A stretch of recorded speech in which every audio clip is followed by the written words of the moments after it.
അപ്പോൾ ഇന്നെന്താ നോക്കുന്നതെന്ന് വെച്ച് കഴിഞ്ഞാൽ കുറേ ഫ്രണ്ട്സ് ചോദിച്ചിട്ടുണ്ടായിരുന്നു സ്പ്ലെൻഡറിൽ ഡയറക്റ്റ് ഏതൊക്കെ ഡിസ്ക് സെറ്റ് ചെയ്യാൻ കുറേ പേര് ചോദിച്ചിട്ടുണ്ടായിരുന്നു. അപ്പോൾ ആൾട്രേഷൻ ചെയ്ത് കഴിഞ്ഞാൽ നമുക്ക് ഏത് ഡിസ്ക് വേണമെങ്കിലും ഏത് റോട്ടർ വേണമെങ്കിലും നമ്മുടെ സ്പ്ലെൻഡറിൽ കയറ്റാനായിട്ട് പറ്റും. അപ്പോൾ എന്നാലും കോസ്റ്റ് കുറവിൽ ഏറ്റവും അവൈലബിൾ ആയിട്ടുള്ളൊരു ഡിസ്ക് സ്പ്ലെൻഡറിന് ഏതാണെന്ന് ചോദിച്ചു കഴിഞ്ഞാൽ പൾസർ 150യുടെ ഓൾഡ് മോഡൽ ഡയറക്റ്റ് നമുക്ക് ആൾട്രേഷനോ കാര്യങ്ങളോ ഇല്ലാതെ തന്നെ നമ്മുടെ ടി സ്റ്റെമ്മിൽ കയറും. അപ്പോൾ ഇത് ഒരു പൾസർ 150യുടെ തന്നെ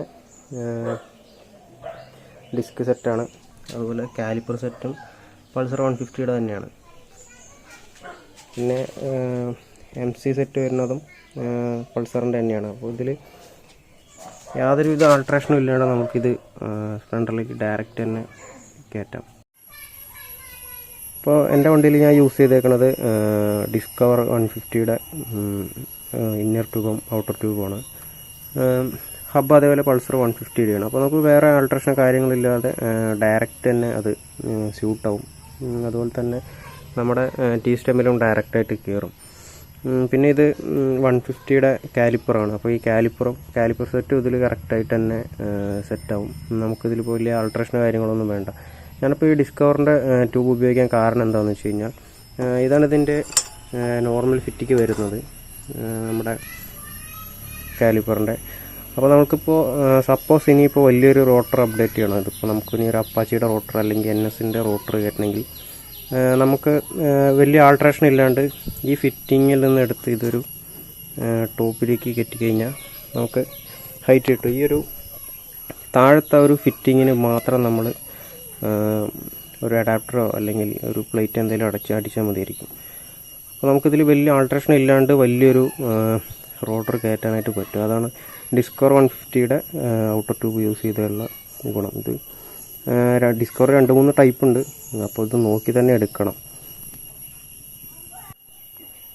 അപ്പോൾ ഇനിയിപ്പോൾ നമ്മുടെ സ്പ്ലെൻഡറിൽ ഏതൊക്കെ ഡയറക്റ്റ് നമ്മുടെ സ്പ്ലെൻഡറിൻ്റെ ടി സ്റ്റെമ്മിൽ ഡയറക്റ്റ് ഏതൊക്കെ ട്യൂബ് കയറുമെന്നുള്ളത് ഞാൻ കാണിച്ചു തരാം. ഇതിപ്പോൾ നമ്മുടെ ഒരു സ്പ്ലെൻഡറിൻ്റെ ടി സ്റ്റെമ്മാണ്.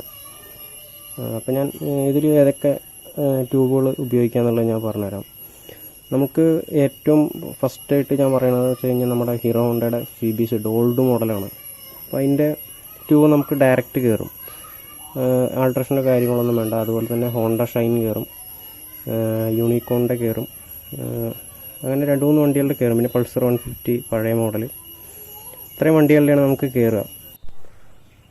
ഇപ്പോൾ ഒരു സെക്കൻഡ് ഡിസ്ക് സെറ്റ് എടുക്കുമ്പോൾ അല്ലെങ്കിൽ നമ്മൾ റോട്ടർ സെറ്റ് സാധനങ്ങളൊക്കെ എടുക്കുമ്പോൾ എന്തൊക്കെ ശ്രദ്ധിക്കണം എന്ന് പറഞ്ഞു കഴിഞ്ഞാൽ നമുക്കൊരു പൾസറിൻ്റെ ഫോർക്ക് സെറ്റ് സെക്കൻഡ് എടുക്കണമെങ്കിൽ നമുക്കൊരു മാക്സിമം ഒരു 3500 രൂപ വരെ കൊടുക്കാം. അതിൽ കൂടുതലൊന്നും കൊടുക്കേണ്ട കാര്യമില്ല. പിന്നെ ഈ സ്റ്റെം എടുക്കുമ്പോൾ നമുക്ക് ശ്രദ്ധിക്കേണ്ട മെയിൻ കാര്യം എന്താ വെച്ച് കഴിഞ്ഞാൽ ഈ ട്യൂബ് ബെൻഡ് ഉണ്ടോ എന്ന് ആദ്യം നോക്കേണ്ടത്. ട്യൂബ് ബെൻഡ് ഉണ്ടെങ്കിൽ നമുക്ക് ഫോർക്ക് കറക്റ്റായിട്ട് വർക്ക് ചെയ്യില്ല. നമ്മൾ വണ്ടിയിൽ കയറ്റിയാലും ചാട്ടം ഉണ്ടാകാനുള്ള ചാൻസ് ഉണ്ട്. അതുപോലെ തന്നെ ഇന്നർ ട്യൂബ് എടുക്കുന്ന സമയത്ത് ഇതിൽ സ്ക്രാച്ചോ കാര്യങ്ങളോ ഉണ്ടോയെന്ന് നമുക്ക് നീറ്റായിട്ട് തന്നെ നോക്കണം. എന്താണെന്ന് വെച്ച് കഴിഞ്ഞാൽ സ്ക്രാച്ച് അല്ലെങ്കിൽ ചെറിയ കുഴി അങ്ങനെയുള്ള എന്തെങ്കിലും കണ്ടു കഴിഞ്ഞാൽ നമ്മൾ ഓയിൽ സീൽ മാറിയാലും ലീക്കേജ് നിൽക്കില്ല. അപ്പോൾ നമുക്ക് പിന്നെ ആ ട്യൂബ് ഫുള്ളായിട്ട് തന്നെ മാറ്റേണ്ടി വരും. അപ്പോൾ സെക്കൻഡ് ട്യൂബുകൾ എടുക്കുന്നവർ നോക്കിയെടുക്കുക. സ്ക്രാച്ചോ കാര്യങ്ങളോ ഇല്ലാത്ത ട്യൂബ് നോക്കിയെടുക്കാൻ ശ്രദ്ധിക്കുക. അതുപോലെ തന്നെ ഡിസ്ക് സെറ്റും കാര്യങ്ങളൊക്കെ നമ്മൾ വണ്ടിയിൽ സെറ്റ് ചെയ്യുന്നതിന് മുമ്പ് തന്നെ അതിൻ്റെ കിറ്റും കാര്യങ്ങളും മാറാൻ ശ്രദ്ധിക്കുക. പിന്നെ ബ്രേക്ക് ഫ്ലൂയിഡ് പുതിയ ഒഴിക്കാൻ ശ്രദ്ധിക്കുക. ഈ ഒരു കാലിപ്പർ സെറ്റ് ഈ 2 പിസ്റ്റൺ അഴിച്ചു കഴിഞ്ഞാൽ ഇതിനകത്ത് 2 റബ്ബറിൻ്റെ ഓറിങ് ഉണ്ട്. ആ ഓറിങ് അഴിച്ച ശേഷം ആ ഓറിങ് ഇരുന്ന് ആ ഗ്രൂവിൽ ചെളിയും കാര്യങ്ങളൊക്കെ ഉണ്ട്. അതൊക്കെ വൃത്തിയായി ക്ലീൻ ചെയ്താൽ മാത്രമാണ് നമുക്ക് ബ്രേക്ക് പിടിച്ച ശേഷം റിട്ടേൺ ഈസി ആയിട്ട് പോകുള്ളൂ. ഇതിൽ പൊടിയും കാര്യങ്ങളുണ്ട് വെച്ച് കഴിഞ്ഞാൽ നമുക്ക് ബ്രേക്ക് പിടിച്ചാലും ചെറിയ രീതിയിലുള്ള സ്റ്റക്കും കാര്യങ്ങളും ഉണ്ടാകാനുള്ള ചാൻസ് ഉണ്ട്. അപ്പോൾ ഡിസ്ക് സെറ്റ് ചെയ്യുന്നതിന് മുമ്പ് തന്നെ മാസ്റ്റർ സിലിണ്ടർ ക്ലീൻ ചെയ്യുക നന്നായിട്ട്. അതുപോലെ തന്നെ കാലിപ്പർ ക്ലീൻ ചെയ്ത് വൃത്തിയാക്കിയ ശേഷം പുതിയ ഫ്ലൂയിഡ് ഒഴിച്ച് എയറെടുത്ത് ഉപയോഗിക്കാൻ ശ്രദ്ധിക്കുക. അല്ലെങ്കിൽ നമ്മൾ സെറ്റ് ചെയ്ത് 2 ദിവസം കഴിയുമ്പോൾ നമുക്ക് വീണ്ടും അഴിക്കേണ്ടതായിട്ട് വന്നാൽ 2 ചിലവാണ്. അപ്പോൾ ഇത്രയും കാര്യങ്ങളൊക്കെ ശ്രദ്ധിച്ച് ഡിസ്ക് സെറ്റ് എടുക്കാൻ ശ്രദ്ധിക്കുക. അപ്പോൾ വീഡിയോ ഉപകാരപ്രദമായിരുന്നെന്ന് കരുതുന്നു. വീഡിയോ ഉപകാരപ്രദമായി കഴിഞ്ഞാൽ സപ്പോർട്ട് ചെയ്യുക, അതുപോലെ തന്നെ ചാനലൊന്ന് ഷെയർ ചെയ്യുക.